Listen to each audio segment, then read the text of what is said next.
Good evening, my fellow citizens.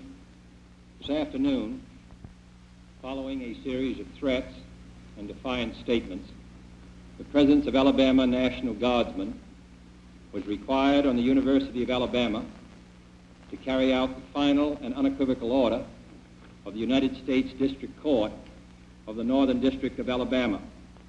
That order called for the admission of two clearly qualified young Alabama residents who happened to have been born Negro. That they were admitted peacefully on the campus is due in good measure to the conduct of the students of the University of Alabama who met their responsibilities in a constructive way. I hope that every American, regardless of where he lives, will stop and examine his conscience about this and other related incidents. This nation was founded by men of many nations and backgrounds. It was founded on the principle that all men are created equal, and that the rights of every man are diminished when the rights of one man are threatened. Today we are committed to a worldwide struggle to promote and protect the rights of all who wish to be free. And when Americans are sent to Vietnam or West Berlin, we do not ask for whites only. It ought to be possible, therefore, for American students of any color to attend any public institution they select without having to be backed up by troops.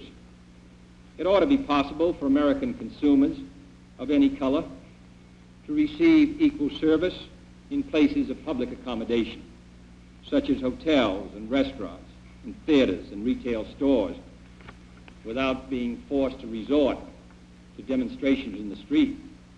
And it ought to be possible for American citizens of any color to register and to vote in a free election without interference or fear of reprisal. It ought to be possible, in short, for every American to enjoy the privileges of being American without regard to his race or his color. In short, every American ought to have the right to be treated as he would wish to be treated, as one would wish his children to be treated. But this is not the case. The Negro baby born in America today, regardless of the section of the state in which he is born, has about one-half as much chance of completing a high school as a white baby, born in the same place on the same day. One-third as much chance of completing college. One-third as much chance of becoming a professional man. Twice as much chance of becoming unemployed. About 1/7 as much chance of earning $10,000 a year. A life expectancy which is 7 years shorter, and the prospects of earning only half as much. This is not a sectional issue. Difficulties over segregation and discrimination exist in every city, in every state of the Union, producing in many cities a rising tide of discontent that threatens the public safety. Nor is this a partisan issue. In a time of domestic crisis, men of goodwill and generosity should be able to unite regardless of party or politics. This is not even a legal or legislative issue alone. It is better to settle these matters in the courts than on the streets, and new laws are needed at every level. But law alone cannot make men see right. We are confronted primarily with a moral issue. It is as old as the Scriptures and is as clear as the American Constitution. The heart of the question is whether all Americans are to be afforded equal rights and equal opportunities, whether we are going to treat our fellow Americans as we want to be treated. If an American, because his skin is dark, cannot eat lunch in a restaurant open to the public, if he cannot send his children to the best public school available, if he cannot vote for the public officials who represent him, if, in short, he cannot enjoy the full and free life which all of us want, then who among us would be content to have the color of his skin changed and stand in his place? Who among us would then be content with the counsels of patience and delay?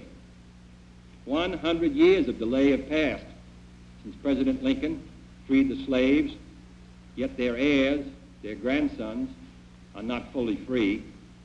They are not yet freed from the bonds of injustice.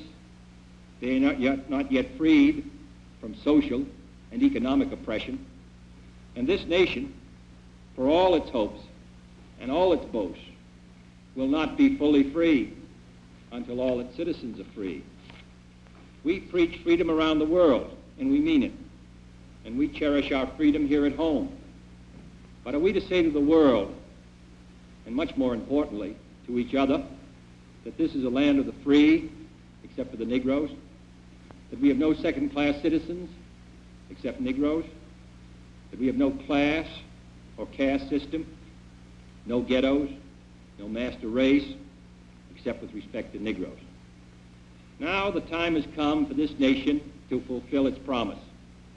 The events in Birmingham and elsewhere have so increased the cries for equality that no city or state or legislative body can prudently choose to ignore them.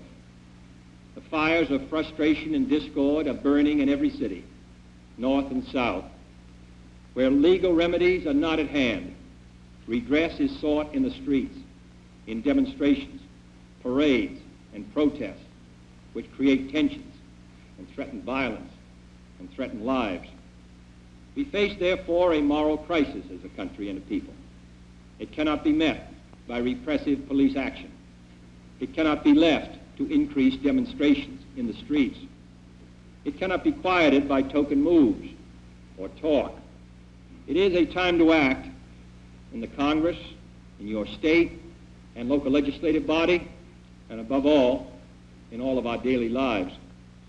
It is not enough to pin the blame on others, to say this is a problem of one section of the country or another, or deplore the facts that we face. A great change is at hand, and our task, our obligation, is to make that revolution, that change, peaceful and constructive for all. Those who do nothing are inviting shame as well as violence. Those who act boldly are recognizing right as well as reality. Next week, I shall ask the Congress of the United States to act, to make a commitment it is not fully made in this century to the proposition that race has no place in American life or law. The federal judiciary has upheld that proposition in a series of forthright cases. The executive branch has adopted that proposition in the conduct of its affairs, including the employment of federal personnel, the use of federal facilities, and the sale of federally financed housing. But there are other necessary measures which only the Congress can provide, and they must be provided at this session. The old code of equity law under which we live commands for every wrong a remedy. But in too many communities, in too many parts of the country, wrongs are inflicted on Negro citizens, and there are no remedies at law. Unless the Congress acts, their only remedy is the street. I am therefore asking the Congress to enact legislation giving all Americans the right to be served in facilities which are open to the public: hotels, restaurants, theaters, retail stores, and similar establishments. This seems to me to be an elementary right. Its denial is an arbitrary indignity that no American in 1963 should have to endure, but many do. I recently met with scores of business leaders, urging them to take voluntary action to end this discrimination. And I've been encouraged by their response. And in the last 2 weeks, over 75 cities have seen progress made in desegregating these kinds of facilities. But many are unwilling to act alone. And for this reason, nationwide legislation is needed if we are to move this problem from the streets to the courts. I'm also asking Congress to authorize the federal government to participate more fully in lawsuits designed to end segregation in public education. We have succeeded in persuading many districts to desegregate voluntarily. Dozens have admitted Negroes without violence. Today, a Negro is attending a state-supported institution in every one of our 50 states. But the pace is very slow. Too many Negro children entering segregated grade schools at the time of the Supreme Court's decision 9 years ago will enter segregated high schools this fall, having suffered a loss which can never be restored. The lack of an adequate education denies the Negro a chance to get a decent job. The orderly implementation of the Supreme Court decision, therefore, cannot be left solely to those who may not have the economic resources to carry the legal action or who may be subject to harassment. Other features will be also requested, including greater protection for the right to vote. But legislation, I repeat, cannot solve this problem alone. It must be solved in the homes of every American, in every community across our country. In this respect, I want to pay tribute to those citizens, North and South, who've been working in their communities to make life better for all. They are acting not out of a sense of legal duty, but out of a sense of human decency. Like our soldiers and sailors in all parts of the world, they are meeting freedom's challenge on the firing line, and I salute them for their honor and their courage. My fellow Americans, this is a problem which faces us all, in every city of the North as well as the South. Today, there are Negroes unemployed 2 or 3 times as many compared to whites. Inadequate education, moving into the large cities, unable to find work, young people particularly out of work, without hope, denied equal rights, denied the opportunity to eat at a restaurant or a lunch counter or go to a movie theater, denied the right to a decent education, denied almost today the right to attend a state university even though qualified. It seems to me that these are matters which concern us all, not merely presidents or congressmen or governors, but every citizen of the United States. This is one country. It has become one country because all of us and all the people who came here had an equal chance to develop their talents. We cannot say to 10% of the population that you can't have that right, that your children can't have the chance to develop whatever talents they have, that the only way that they're going to get their rights is to go in the street and demonstrate. I think we owe them and we owe ourselves a better country than that. Therefore, I'm asking for your help in making it easier for us to move ahead and to provide the kind of equality of treatment which we would want ourselves, to give a chance for every child to be educated to the limit of his talent. As I've said before, not every child has an equal talent or an equal ability or equal motivation, but they should have the equal right to develop their talent and their ability and their motivation to make something of themselves. We have a right to expect that the Negro community will be responsible, will uphold the law, but they have a right to expect that the law will be fair, that the Constitution will be colorblind, as Justice Harlan said at the turn of the century. This is what we're talking about, and this is a matter which concerns this country and what it stands for. And in meeting it, I ask the support of all of our citizens. Thank you very much.